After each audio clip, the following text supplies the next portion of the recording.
people with pre-existing conditions could see their health care costs skyrocket. Also on the chopping block, the requirement that insurance companies cover essential benefits like wellness visits, mental health treatment, maternity care, and even ambulances. Now individual states could opt out. So what do you think? Healthcare reform, is it back on? Yes, it is. Republicans know the clock is ticking. With members about to head home for 2 weeks, they could be facing more of this. If you yell one more time like that, I'm going to ask.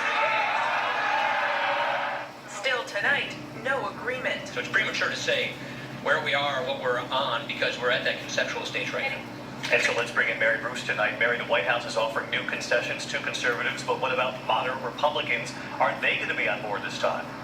David, Republicans are facing the same balancing act that derailed them the first go-round. Any concessions to conservatives risk alienating the moderates. Now, the vice president will be back here on Capitol Hill tonight to meet with Republican leaders. They are eager to get this done. David? Mary Bruce, live on the Hill again tonight. Thank you, Mary. Also this evening, Ivanka Trump answering criticism about her involvement with her father's administration.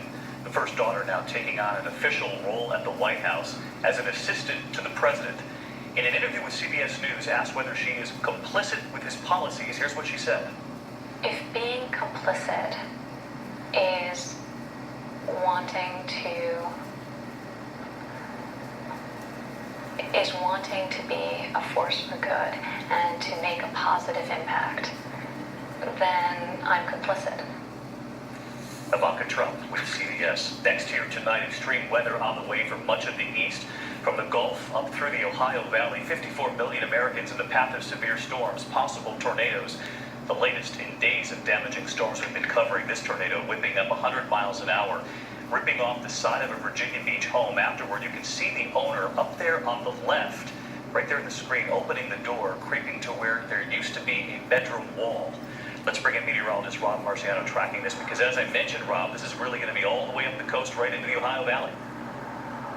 Yeah, several days of it, David. A snowstorm this morning across Denver. Now the plains, and we're already seeing severe weather pop. Check it out in Oklahoma. We've got a severe weather watch there with storms that are firing, damaging hail and wind. As we wrap the storm, it's really going to expand. And by tomorrow morning, we get 2 rounds of it across Alabama, Mississippi, and the southeast, and then another round of severe weather late tomorrow. And the bullseye is going to be through Georgia and Alabama, but the threat stretches all the way up into Ohio. Tomorrow, David, going to be a very, very active day. Rob Marciano with us tonight. Thank you, Rob. There is a massive manhunt tonight in Texas for the killer of a law enforcement officer. Authorities say this black SUV pulled up to the courthouse as the officer was arriving for work. Someone inside opening fire. Well, tonight, the Houston Chronicle now reporting just last week, Constable Clint Greenwood told co-workers he felt threatened by someone he'd once investigated in a corruption case.